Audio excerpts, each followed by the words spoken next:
Hello friends, इस video में मैं आपको बताऊंगा तो अभी अमेरिका और फिर इंडिया और चाइना और यहाँ पे रूस, तो इन तीनों को मिला के आर्टिकल आया है। तो अभी हुआ क्या है, आप देखेंगे पीएम नरेंद्र मोदी जी जो हैं तो ये रूस के दौरे पे हैं। इसी की वजह से ये यहाँ पे आर्टिकल आया है।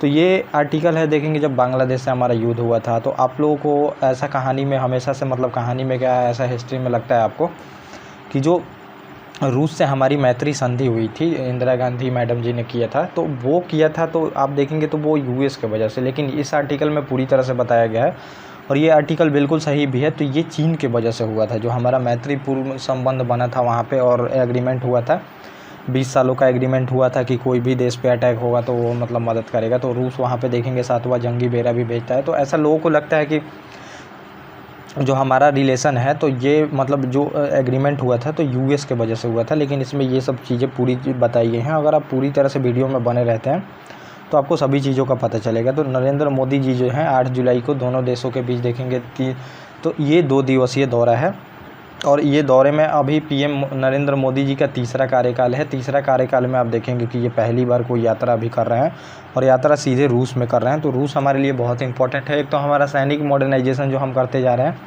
उसके लिए रूस हमें इम्पॉर्टेंट है, ये मैंने आपको पहले भी बताया था। और दूसरा आप देखेंगे तो जो एनर्जी हमें चाहिए, अभी हमारी इंडस्ट्रियलाइजेशन के तरफ हम बढ़ रहे हैं तो एनर्जी सबसे इम्पॉर्टेंट चीज़ होती है। तो एनर्जी के लिए भी हम देखेंगे तो रूस हमारे लिए बहुत इंपॉर्टेंट है।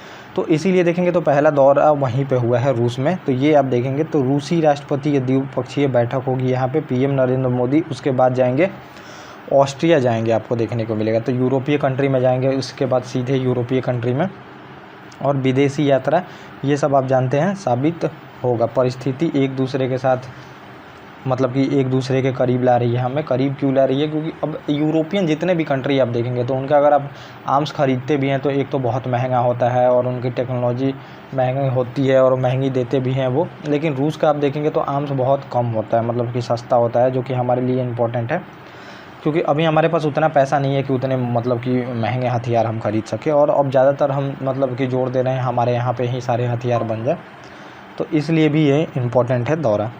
तो हमारे संबंध अगर आप देखेंगे तो पहले से ही हमारे संबंध मजबूत रहे हैं। तो जो हमारे इंडिपेंडेंट जो फ्रीडम स्ट्रगल हो रहे थे तो हमारे जो भी लीडर थे, आप देखेंगे लीडर, तो वहाँ पे आप रसिया की तरफ काफ़ी झुकाव हुआ था। रसिया क्रांति जब होती है, आप देखेंगे 1921 में क्रांति होती है वहाँ पे, और ये पूरी तरह से सोशलिस्ट कंट्री रहता है, सोशलिस्ट की तरफ पूरा तरह से झुकाव रहता है। क्योंकि आप देखेंगे तो गरीब जनता का माना जाता था कि सोशलिस्ट जो भी गवर्नमेंट रहेगी तो गरीब जनता का करेगी, और हमारे यहाँ पे तो सबसे गरीब लोग थे यहाँ पे। इसलिए आप देखेंगे तो जितने भी हमारे यहाँ के लीडर थे तो सोशलिस्ट कंट्री की तरफ, जो कि रसिया थी, वहाँ पे काफ़ी झुकाव था। और जैसे हम आज़ाद होते हैं तो और झुकाव बढ़ते जाता है और हम अपना देखेंगे तो जो इकोनॉमी का मॉडल भी अपनाते हैं तो मिक्स अपनाते हैं, लेकिन ज़्यादा हमारा जो था ये सोशलिस्ट की तरफ झुकाव था। तो ये बिल्कुल रसिया के तरफ ही था और रसिया से इसीलिए हमारे घनिष्ठ संबंध रहते हैं। तो रसिया उस टाइम यूएसएसआर था। जब 1991 के बाद आप देखेंगे तो रसिया मतलब यूएसएसआर डिजॉल्व होता है, सारे कंट्री वहाँ से हट जाते हैं। कंट्री मतलब कि जो यूएसएसआर था सबको ज्वाइन करके बना था, वो अपने अपना इंडिपेंडेंट देश बना लेते हैं और रूस जो रहता है ये पूरी तरह से उत्तराधिकारी बन जाता है यूएसएसआर का।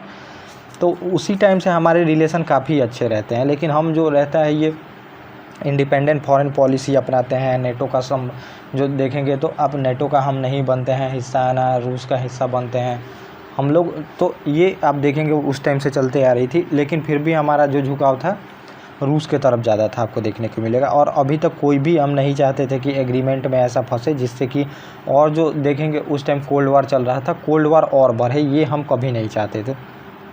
तो 20वीं शताब्दी में महत्वपूर्ण हुई, जिसमें दक्षिण एशिया राजनीति और भूगोल बदलने लगे। तो आप देखेंगे बांग्लादेश जो क्राइसिस आई थी वहाँ पे, तो बांग्लादेश के टाइम ही तनाव, अब उस टाइम क्या था कि चीन आप देखेंगे तो यूएस के पाले में था। अभी जो आप देखेंगे तो यूएस और चीन का तनातनी चलते रहता है। तो और चीन के बढ़ने में जो सबसे बड़ा हाथ रहा है तो यूएस का रहा है। यूएस के वजह से ही आप आज देखेंगे तो चीन का इतना विकास हुआ है। यूएस ने बहुत ज़्यादा डेवलपमेंट किया चाइना में आके और बहुत ज़्यादा इन्वेस्ट किया, जिस वजह से आप देखेंगे चाइना जाके एक्सपोर्ट करने लगा वहाँ पे। मेक इन समझिए कि वहाँ पे इतने प्रोडक्ट बनने लगे कि 25% वर्ल्ड का मार्केट कैप्चर करके रखा था चीन। तो पूरी तरह से अगर चीन का बढ़ने में हाथ रहा है तो यूएस का ही रहा है। आज देखेंगे दोनों के बीच में कोल्ड वॉर चल रहा है, क्योंकि अब चाइना टेक ओवर यूएस को करके नंबर 1 इकोनॉमी भी बनना चाहता है और नंबर 1 आर्मी कैपेबिलिटी भी देखेंगे कि बढ़ाना चाहता है। तो 1971 में क्या हुआ था, यहाँ पे बहुत तनाव बढ़ गए थे, बांग्लादेश का निर्माण हो रहा था। अब हमारे यहाँ पे देखेंगे बहुत रिफ्यूजी आ गए थे जिसकी वजह से हमें प्रॉब्लम हो रही थी। और फिर वहाँ पे हमें कोई ऑप्शन नहीं बचता है जहाँ पे युद्ध शुरू हो जाता है। और चाइना समझिए कि पाकिस्तान ही वहाँ पे अटैक करता है, तब जाके युद्ध शुरू होता है। और यूएस का पूरी तरह से दबाव रहता है। पाकिस्तान भी देखेंगे तो यूएस के पाले में था उस टाइम, चाइना भी यूएस के पाले में था। 1965 में युद्ध हो भी चुका था और 1969 में ही आप देखेंगे यहाँ पे लिखा है 1971 से ही संधि का बात होने लगा था, क्योंकि अब युद्ध के यहाँ पे हालात बनने लगे थे और हमें पूरी तरह से डर था कि इस बार जो है ये चाइना इन्वॉल्व हो सकता है पाकिस्तान का साथ देने के लिए। अब चाइना इन्वॉल्व होता, इसी के लिए हम चाहते थे कि यहाँ पे कि रूस से संधि हो जाए। और रूस और चीन का उस टाइम आप देखेंगे तो बहुत तनाव चल रहा था। और तनाव क्या चल रहा था आप देखेंगे तो 1969 में उनका युद्ध भी हुआ था जिसमें कि रूस परमाणु अटैक का धमकी देता है, तब जाके चाइना वहाँ से भागता है पीछे।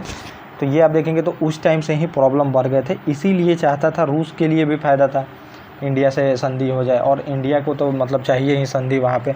अब ये लोग समझते हैं कि यूएस के वजह से संधि किया हमने, लेकिन यूएस नहीं, चाइना के वजह से हमें संधि करनी पड़ी। और पहले जो हमारी प्रधानमंत्री थी वो हिचकिचा रही थी, कोई भी संधि में जाने से पहले वो हिचकिचा रही थी कि हमें कोई भी गुट का सदस्य नहीं बनना है। हमारी जो फॉरेन पॉलिसी रहेगी पूरी तरह से इंडिपेंडेंट रहेगी, हम किसी पे आश्रित नहीं रहेंगे और ना किसी गुटबाजी करेंगे। गुटबाजी में क्या होता है कि तनाव और ज़्यादा बढ़ते हैं, तो इसलिए प्रधानमंत्री जी चाहती थी कि कोई भी। लेकिन जब 1900 देखेंगे और वैसे भी जो था तो कांग्रेस में भी देखेंगे तो बहुत ज़्यादा प्रॉब्लम चल रही थी, आंतरिक वहाँ पे कलह हो गए थे जिसके वजह से क्या हुआ था कि कांग्रेस का 2 पार्ट हो जाता है। वहाँ पे इंदिरा गांधी जी देखेंगे वो अलग पार्टी बनाती हैं, तो ये हो गया था, उलझी हुई थी इसमें, पाकिस्तान का संकट मंडरा ही रहा था।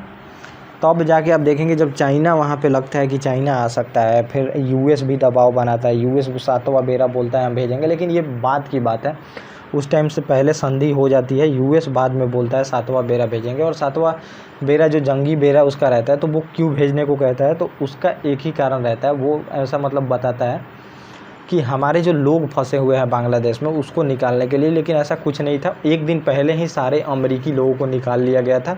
वो झूठ बोल के तनाव बढ़ाने के लिए, इंडिया को डराने के लिए वो भेजता है। लेकिन उससे पहले ही आप देखेंगे तो जो यूएसएसआर रहता है रूस, उसका एक विध्वंस पोत पहले से ही बंगाल की खाड़ी में आके रहता है और उसका पीछा करते रहता है यूएस के 7वां जंगी बेड़े का। और देखेंगे चीन और रूस का तनाव था, जो मैंने आपको बताया, चीन और रूस के तनाव के वजह से यहाँ पे जो रूस भी चाहता था एक एग्रीमेंट हो जाए भारत से। और उस टाइम तो गुटबाजी होते ही रहती थी, हर एक कोल्ड वार में देखेंगे तो यूएसएसआर चाहता था हमारे तरफ ज़्यादा कंट्री हमसे जुड़ के रहें, फिर यूएस चाहता था हमारे से ज़्यादा कंट्री जुड़ के रहें। तो अब उसके लिए भी इम्पोर्टेंट था और हमारे लिए इम्पोर्टेंट था चाइना को देख के यहाँ पे। और 1969 में देखेंगे चीन और रूस के बीच में देखेंगे उसरी एक नदी है, वहीं पे टकराव हो जाता है, जो मैंने आपको बताया। अभी भी देखेंगे तो चीन अपने मैप में रूस के इलाके को अपना बताते रहता है।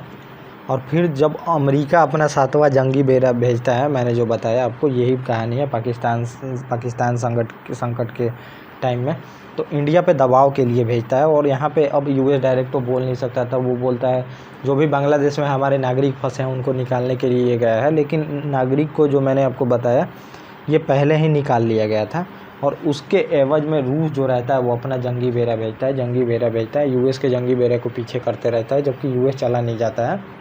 फिर आप देखेंगे तो जो सोवियत संघ रहता है 3-4 बार वीटो भी करता है, वहाँ पे युद्ध विराम करने को लोग बोल रहे थे, पूरा दबाव था अमेरिका का जब युद्ध हो रहा था कि युद्ध विराम करो पाकिस्तान मतलब। लेकिन हम जो क्या चाहते थे, कैसे भी युद्ध में जीत के बांग्लादेश को एक अलग कंट्री बना दे, जिसके लिए हमेशा से संयुक्त राष्ट्र जो देखेंगे यूएनओ में बार प्रस्ताव आ रहे थे, जिस पे वीटो रूस करके हमारी 3-4 बार मदद करता है। तो ये पूरा सिनेरियो बनता है। तो चाइना के वजह से यहाँ पे ये संधि हुई थी। ये पूरा टॉपिक था जो मैंने आपको बताया। ओके गाइस, थैंक यू, और अब हम मिलेंगे अपने नेक्स्ट टॉपिक।